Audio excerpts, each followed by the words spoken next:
Assalamualaikum, terima kasih kerana setia menonton rancangan Nukilan Misteri. Baik, untuk episod kali ini, aku akan menceritakan sebuah kisah mengenai penghuni tak diundang di sebuah homestay. Sebelum aku mulakan, aku minta jasa baik korang untuk subscribe channel aku ni. Okey, jom kita mulakan kisah kita pada kali ini. Hai semua, nama aku Tina. Dulu aku pernah tinggal di sebuah homestay yang terdapat di negeri Kedah. Waktu itu aku menginap di situ bersama-sama 3 orang rakan-rakanku yang lain. Sewaktu sampai di homestay itu, keadaan homestay dalam keadaan bersih dan cantik. Tapi apa yang peliknya, di sepanjang lorong perumahan homestay itu, kesemua rumahnya kosong dan tidak berpenghuni. Sempat juga aku bertanya kepada tuan rumah homestay mengenai keadaan tersebut. Menurutnya, kebanyakan pemilik rumah di situ bekerja di Kuala Lumpur dan rumah-rumah itu dibeli untuk diduduki apabila telah bersara. Aku hanya mengangguk mendengar penjelasan tuan rumah itu. Walaupun jauh di sudut hati tersimpan perasaan yang kurang enak. Bayangkan jika kita terpaksa duduk di lorong perumahan yang kosong dan tidak berpenghuni. Mungkin sebab inilah mengapa sewa homestay ini agak murah berbanding dengan homestay yang lain. Mujurlah keadaan homestay ini cantik dan bersih. Ditambah pula dengan keramahan pemiliknya. Jadi terubatlah sedikit rasa tidak enak yang bersarang di dalam diri ini.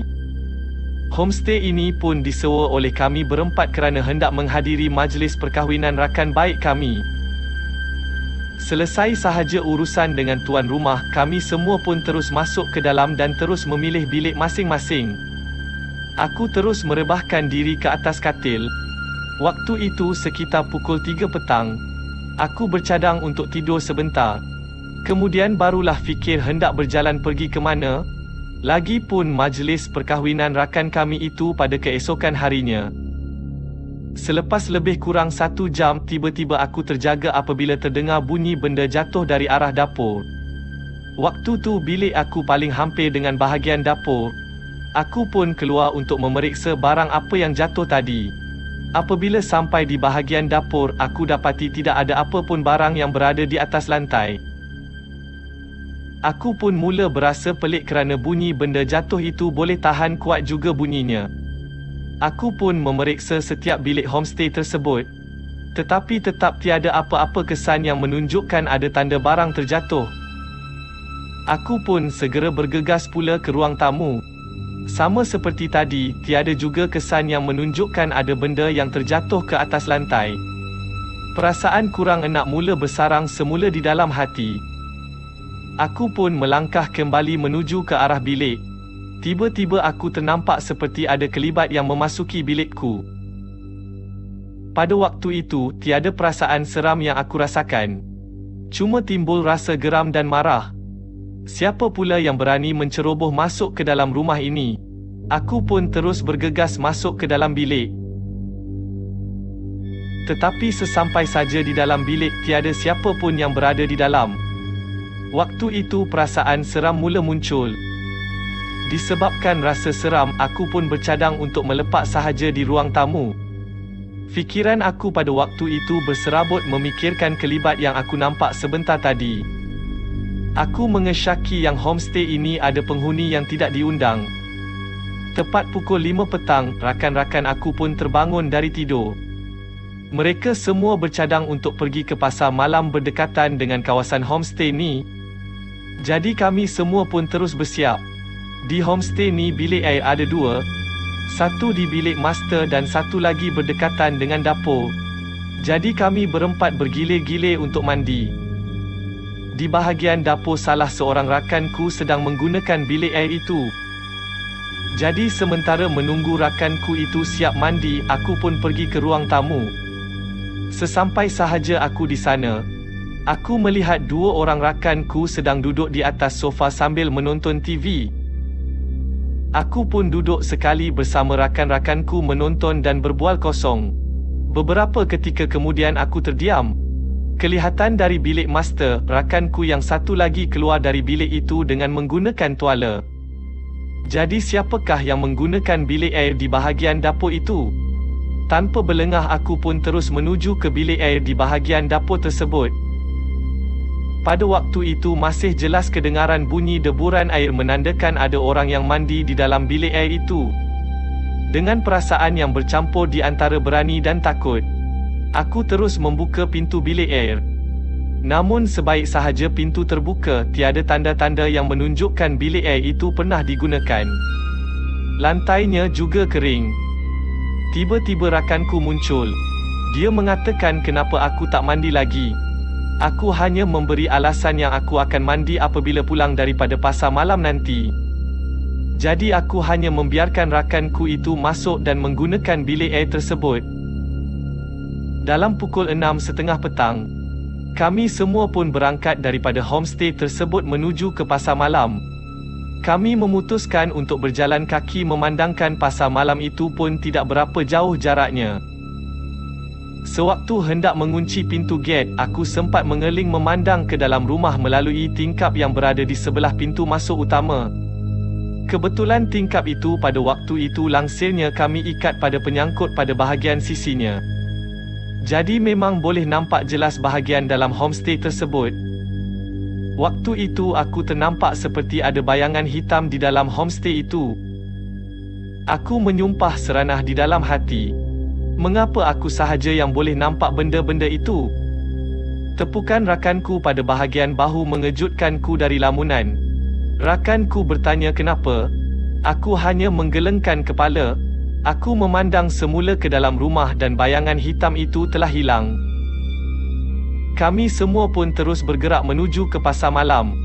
Pada malam itu kami makan makanan yang dibeli di pasar malam itu. Banyak makanan yang kami beli. Sambil makan kami berbual dan menonton televisyen. Sedar tak sedar jam sudah menunjukkan pukul 1 pagi. Mata sudah terasa berat dan kami semua sudah mengantuk. Selepas kemas dan bersihkan semua makanan, kami semua terus masuk ke dalam bilik masing-masing. Aku terus merebahkan badan ke atas katil. Rasa mengantuk dan kepenatan setelah perjalanan yang jauh ke Kedah membuatkan aku terlupa peristiwa menyeramkan yang aku lalui pada petang tadi. Mata aku tertutup rapat dan aku terus lena dibuai mimpi. Namun lena aku tidak lama. Tiba-tiba aku dikejutkan dengan bunyi seperti orang sedang makan. Bunyi kunyahan itu sangat jelas kedengaran sehingga membuatkan aku terjaga. Aku cuba untuk abaikan perkara tersebut dan berusaha untuk melelapkan mata semula. Tetapi bunyi kunyahan itu terus terngiang-ngiang di dalam kepalaku. Aku menjadi serabut. Tambahan pula aku memang pantang kalau dengar bunyi orang mengunyah dengan kuat. Aku mengesyaki yang salah seorang rakanku yang sedang makan pada waktu itu. Tak kenyang-kenyang lagi kah sehingga pada waktu ini pun masih makan lagi. Tanpa berfikir panjang, aku pun terus bangun dengan niat untuk menegur rakanku itu. Kalau ikutkan bunyi kunyahan itu sangat dekat. Seperti kedengaran dari bahagian dapur. Sampai sahaja di hadapan pintu, sewaktu hendak memulas tombol, tiba-tiba aku teringat yang makanan dibeli tadi telah habis dimakan oleh kami. Senang cerita di homestay ini tidak ada apa-apa makanan yang tinggal untuk dimakan.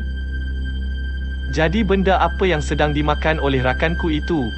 Sedang perkara ini bermain-main di fikiranku, tiba-tiba aku teringatkan peristiwa yang aku alami pada petang tadi. Dengan serta-merta bulu romaku berdiri.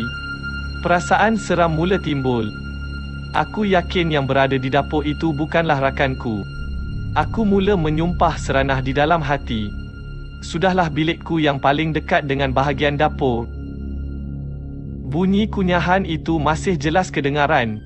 Seolah-olah ada banyak makanan yang sedang dilahapnya. Mujurlah sebelum tidur tadi aku sempat menyalakan lampu dapur. Jadi aku putuskan untuk mengintai dari celahan di bawah pintu untuk melihat makhluk apakah yang berada di luar. Aku pun baring di atas lantai sambil aku posisikan kepalaku betul-betul di depan celahan pintu. Ruang celahan itu agak luas dan membolehkan kau melihat dengan jelas. Mula-mula mata aku terpandang ke arah kabinet dapur memasak. Masa tu aku tak nampak apa-apa. Semuanya dalam keadaan baik sahaja. Kemudian aku gerakkan anak mataku ke bahagian tong sampah. Masa tu aku nampak ada makhluk yang sedang mencangkung. Semua bungkusan makanan dan tulang-tulang ayam yang kami buang tadi habis bertaburan di atas lantai. Peluh sejuk mula merembes di dahi. Badan aku pula sudah mula menggigil. Aku tak tahu makhluk apa yang sedang mencangkung dan sedang meratah sisa-sisa makanan yang kami buang itu. Aku cuba amati betul-betul. Dan aku dapati makhluk itu mengenakan kain putih lusuh berlumpur. Rambutnya pula panjang mengurai hingga ke lantai. Rambut itu bergerak dengan rakus serakus benda itu yang sedang melahap sisa makanan yang berada di dalam tong sampah itu. Tiba-tiba kelihatan lembaga itu berhenti. Lembaga itu kemudiannya berdiri dan berpusing menghadap ke arah bilikku. Ia dengan perlahan bergerak sehinggalah ia betul-betul sampai di hadapan pintu bilik. Aku dapat melihat dengan jelas kaki makhluk itu yang pucat dan berkuku hitam yang panjang. Bau busuk mula menusuk hidungku. Seluruh badanku mengigil. Kakiku lembik sehingga tidak berdaya untuk bangun. Tiba-tiba pintu bilikku diketuk. Makhluk itu memanggil-manggil namaku. "Tina, jomlah makan dengan aku. Makanan yang korang beli ni sedaplah," kata makhluk itu sambil mengilai panjang. Seusai sahaja makhluk itu mengilai, aku pun terus tidak sedarkan diri. Pada keesokan harinya, pintu bilikku diketuk dengan kuat. Kedengaran suara rakanku di luar memanggil namaku. Aku pun segera bangun dan membuka pintu. Kelihatan semua rakanku sudah tercegat di hadapan bilikku. Raut wajah mereka seperti dalam keadaan marah. Aku kemudian terlihat tong sampah yang sudah terbalik. Sisa makanan dan segala isi tong itu bertaburan di atas lantai. Mereka menanyakan aku apakah aku tahu siapa yang melakukan perkara sedemikian rupa. Aku hanya menggelengkan kepala. Aku katakan yang aku terlalu mengantuk dan terus tertidur selepas masuk ke dalam bilik. Cuma aku katakan kepada mereka yang aku ada terdengar suara ngiauan kucing dari luar dapur. Perkara itu sahaja aku reka untuk menutup kisah sebenar yang berlaku pada malam tersebut. Kami semua terus mengemaskan lantai dapur yang bersepah itu. Selepas itu kami semua berkemas untuk check out sebelum pergi ke majlis rakan kami. Sewaktu hendak memulangkan kunci pada tuan rumah, aku sempat menceritakan secara ringkas apa yang aku alami pada malam tadi. Wajah tuan rumah itu seperti terkejut. Dia diam seketika dan kemudian dia menceritakan latar belakang mengenai rumah tersebut. Katanya aku bukanlah orang pertama yang diganggu oleh makhluk tersebut. Pelanggannya sebelum ini juga turut diganggu oleh lembaga yang sama. Cuma bezanya dengan kami dapat bertahan duduk di situ lebih dari sehari. Menurutnya lagi ramai penyewanya hanya bertahan duduk di situ tidak sampai 1 hari. Sebelum ini tiada apa perkara aneh yang berlaku di homestay-nya walaupun baris perumahan kawasan itu tidak berpenghuni. Cuma gangguan berlaku apabila orang ramai menjumpai mayat seorang wanita yang tergantung tidak berpakaian di rumah paling hujung dari homestay-nya. Kemungkinan itu yang menjadi puncanya. Sebelum aku beredar, tuan rumah itu memohon maaf atas apa yang berlaku dan meminta aku untuk tidak menceritakan kejadian yang aku alami. Katanya dia risau yang ia akan memberi kesan terhadap bisnes homestay-nya itu. Aku hanya tersenyum dan mengangguk tanda faham kepadanya. Kemudian kami pun beredar dari homestay berpuaka itu. Baik, itu sahaja cerita untuk episod kali ini. InsyaAllah aku akan ceritakan kisah-kisah yang lain pada episod yang akan datang. Bagi korang yang nak kongsikan pengalaman seram atau misteri, korang bolehlah emailkan kisah korang di lepazo@gmail.com. Baiklah, sehingga berjumpa lagi. Assalamualaikum.